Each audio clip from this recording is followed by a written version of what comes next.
Rules of the Road, Chapter 8. I rammed it. We were on the 474 connector heading towards 155 South, which would intersect with 55 South and take us to Springfield, Illinois, land of Abraham Lincoln. Mrs. Gladstone shifted uncomfortably in the back. That store makes me want to lose my lunch. Her cane whacked the door. How long do you think it's going to take before our customers figure out that our quality is slipping? I don't know, Mrs. Gladstone.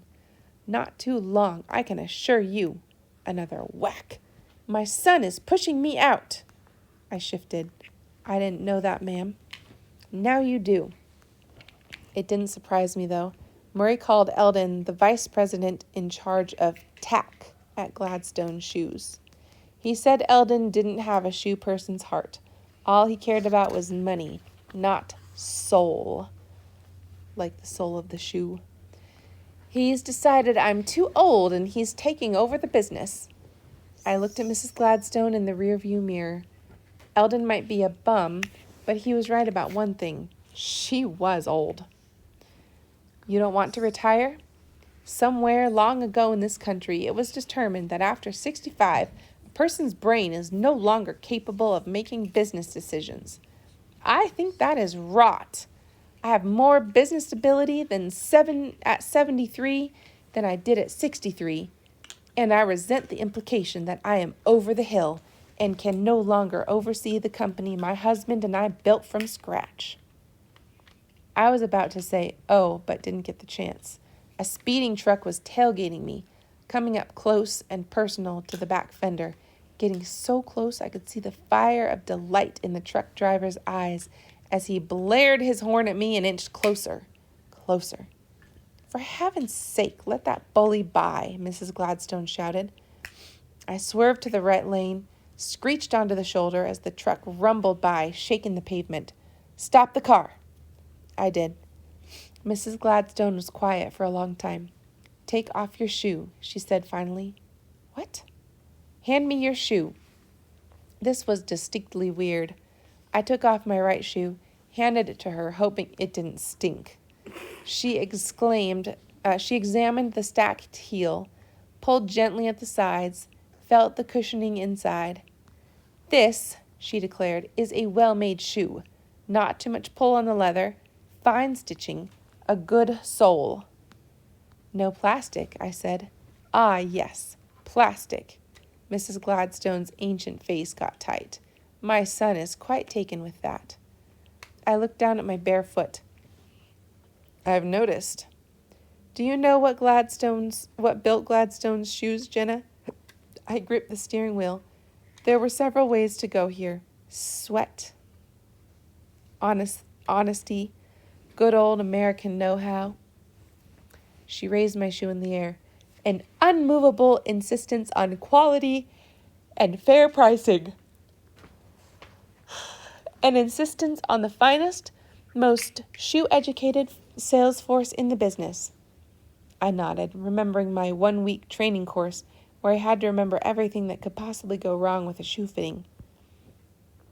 I learned how many bones there were in the human foot, 26, including 19 muscles, 33 joints, 107 ligaments. I learned the bones of the feet make up approximately 1/4 of all the bones in the body, that the feet are one of the most frequently injured parts of the body. I understood that individual will walk about 115,000 miles in their lifetime, which is more than 4 times the Earth's circumference, and came to the rapid conclusion that selling well-made, comfortable shoes is a noble profession, providing immeasurable benefit for people the world over.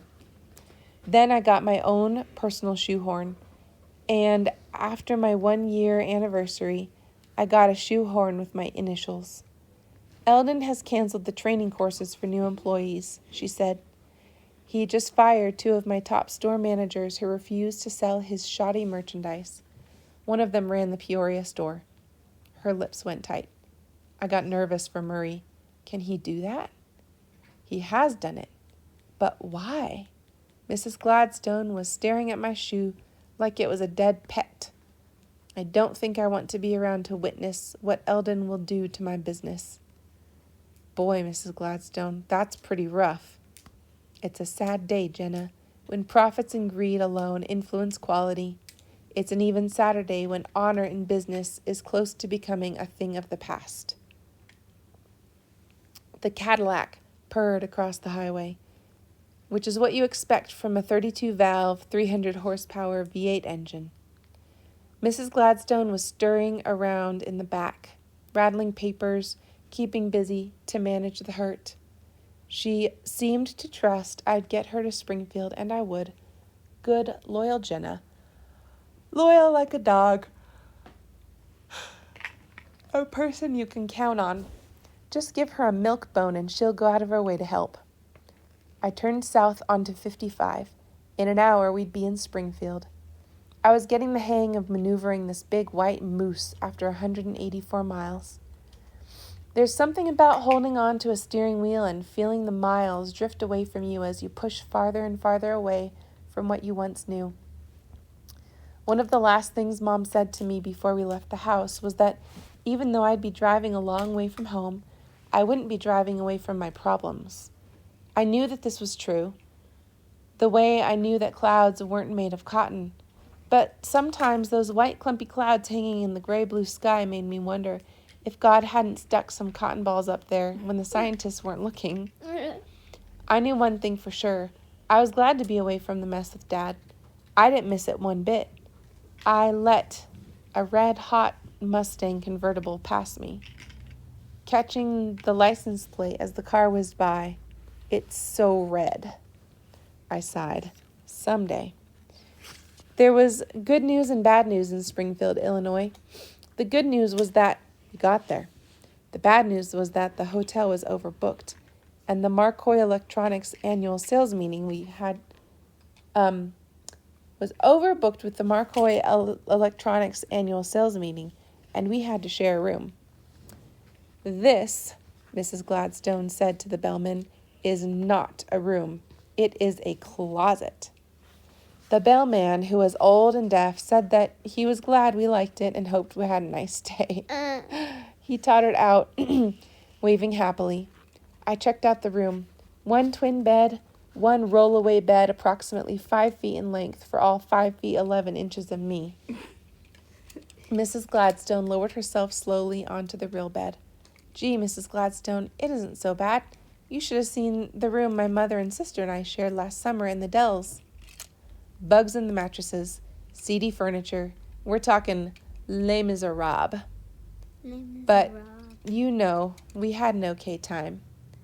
Mrs. Gladstone glared at the Springfield, Illinois Visitor's Guide, the city Lincoln loved, and said absolutely nothing.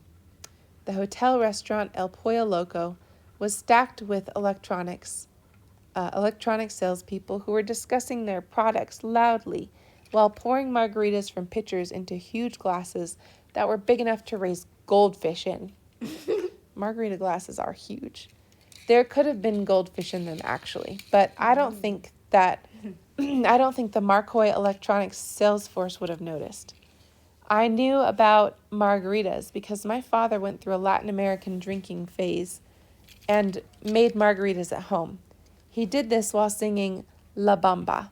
He'd sing the la la la la la la la bamba part extra high and squeeze the lime around the glass and sprinkle on plenty of salt and pour the liquor combination into the blender. Dad was very exact when he made drinks, even when he was bombed. He always reminded me of a pharmacist, measuring just the right amount of cough syrup into the bottle. Of course, unlike a pharmacist, towards the end of the evening, Dad would be measuring his concoctions on the floor. Mrs. Gladstone chewed her jalapenos without breaking a sweat. For an old person, she has grit. 3 Marcoy employees began an enchilada eating contest. Not a pretty sight. But she wasn't paying attention. Her eyes got far away. I grew up along the Guadalupe River, Mrs. Gladstone said quietly, gazing out the window. I just lived to be in the water when I was a little girl. couldn't stand wearing shoes. I'd kick them off every chance I'd get and stick my feet in the water. Summer and winter. And now I know I own 176 shoe stores. She laughed. The good Lord knows how my father would have split his spleen laughing at that. He was always barking at me to put on my shoes. Madeline Jean, he'd say, you put on your shoes of peace, girl.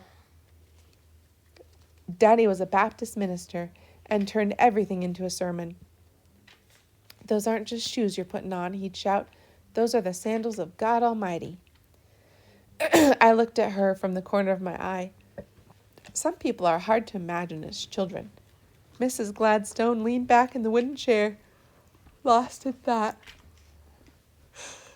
Daddy always said that shoes take us along life's pathways. They get all muddied up, all scratched from wear. We've got to clean them up, take care of them. He said God was like a master cobbler, stretching a piece of leather over a wooden last, fastening it down with nails, carefully stitching it together to form something special. That man had 3 sermons about shoes. I never thought about shoes that way. PKs get their share of sermonizing. PKs? Preacher's kids. I smiled. He didn't know about your business? He died right before Floyd and I opened the first store in Dallas. He would have baptized the whole place if he'd have had the chance. Mm-hmm. That would have been something, Mrs. Gladstone. The man who won the enchilada eating contest lunged toward the bathroom. The bathroom door marked hombres. That means, I think, brother. Hombre? Men? The bill came.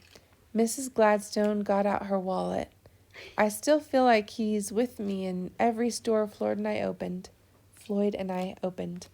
When I was a child, I'd wonder why in the world I had a father so all-fired fixated on shoes. She opened her hands, grinning. Sure made me think about selling them a little different. I looked down. I wondered why I had a father who was a drunk. I haven't figured that one out yet. Curling up on the rollaway bed made me think about laying my father out on the living room couch when he was drunk. The couch wasn't long enough for Dad. He was 6'4", so I'd bend his knees to get him to fit. Faith never had to do it. Dad always said there was a price to pay for being the oldest. You're the one who gets practiced on. His dad would beat him to a pulp over something small, while his younger brother Billy got the world handed to him on a Wedgwood plate. Billy was never as good a salesman as Dad, though. My best memories of my dad were when he'd take me out to study salespeople. Dad said you could learn anything by watching other people do it, and if they do it badly, you learn what not to do. The worst salesperson we ever saw sold washers and dryers. He'd sweat and slap the machines and yell that he was giving people a price so low his manager was going to hang him. One customer stormed off, grumbling, "I'll get the rope." The best salesperson sold Singer sewing machines. She liked people, liked her product, and didn't need to push anyone into buying anything they didn't want. Dad said she knew the secret. When we got home, I'd practice selling to Dad whatever we saw that day, and except when I was pitching swampland in Florida, he always bought. Afterwards, he'd celebrate what a good little salesperson I was by having a few drinks, but before the booze got hold of him, he was a real father. Mrs. Gladstone's snoring was sounding like an approaching Amtrak train, rumbling into Union Station. She was tossing, kicking off her sheets. "No," she shouted in her sleep, then bolted up with a cry. I turned the light on. She was shaking. "Mrs. Gladstone, you were dreaming." She nodded and covered her face with her hands. "Do you want to talk about it? My mom says talking about our bad dreams can make them better." She shook her head. I know about nightmares, I assured her. She looked at me. Yes, I suppose you do. I sat down on the side of her bed. I used to have one where I was taking a shower, and instead of water coming out, it was bourbon, which was my dad's favorite drink. And I kept trying to turn off the flow, but the bourbon was washing over me and getting in my hair and eyes and mouth. I kept trying to spit it out, but I couldn't, and it tasted awful, and I was so afraid I was going to get drunk. I wasn't going down the drain. It wasn't going down the drain either, just filling up the tub, rising higher in the room until it was over my shoulders, and I was sure I was going to drown in it. I woke up screaming. Mrs. Gladstone nodded a little. And did I wake up screaming? Well, kind of. Actually, yes. She looked down, rubbed her sad eyes, and looked for her glasses. I took them off the nightstand, handed them to her. She put them on fast to cover the tears that were starting. My son, she began, clenching her mouth to keep control, has been buying up Gladstone stock to gain control of the business because he was afraid I would not go quietly. I didn't know much about stocks. My grandma had given Faith and me both 3 shares of stock in her boyfriend Earl's fire alarm company, so we could learn the lessons of big business. In 13 months, we watched the stock go from $15 a share to nada. That means nothing.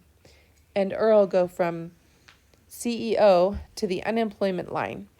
So the stock market didn't hold much magic for me. I'm sorry, Mrs. Gladstone. I don't understand. She grabbed a pad and pencil by the bedside table. You understand what a share of stock is? It's like buying a tiny fraction of the company. That's right. A share of stock is like a deed to a small piece of the company. Now, in the case of Gladstone Shoes, there are 4 million public shares available, out of a possible 12 million. Those who own the most shares own most of the company. The problem arises when an individual or group of investors decide they want more say in a company, so they start buying more stock to get control. Precisely. And they can do that? They can. You mean anyone can take over any company they want if they had enough money? I shuddered. Theoretically. The system has many checks and balances built in to safeguard certain practices, but companies are taken over regularly. But what if the owners don't want to give them up? Well, that's the rub. It doesn't much matter. But that's not fair. That's like stealing. Yes, it is. Eldon and Ken Waldman, the president of the shoe warehouse, are buying up Gladstone stock to gain control. The shoe warehouse was a big chain of budget-priced shoe stores. But the shoe warehouse can't own Gladstone's. They'd change it. That seems to be their plan, she said heavily. I put my hand on Mrs. Gladstone's bony shoulder. She tensed. I decided not to say that Eldon was an all-time stinkin' shoe louse. I didn't know what to say, so I just sat next to her like I did with my grandmother, letting her know I was there. Quality first, I always told him. Mrs. Gladstone said this softly, shifting the weight from her bad hip. From the time he was a little boy, I would say, Eldon, there's no substitute for quality in business. When you cut corners, you lose. The customer loses. Offer the best quality and services at the best price, and result will be profits. She stabbed her finger in the air, holding back tears. That is what Gladstone's has been built on. I keep hoping he'll see the light.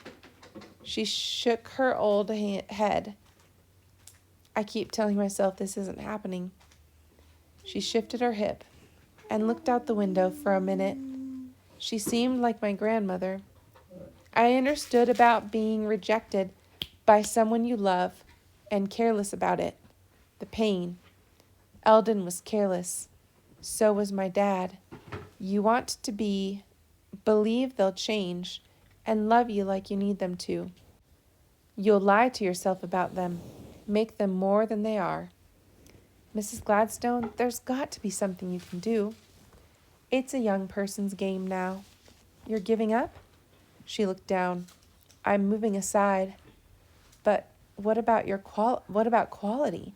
What about the Gladstone name? Floyd took care of those things, Jenna. I kept the books, oversaw the store expansion.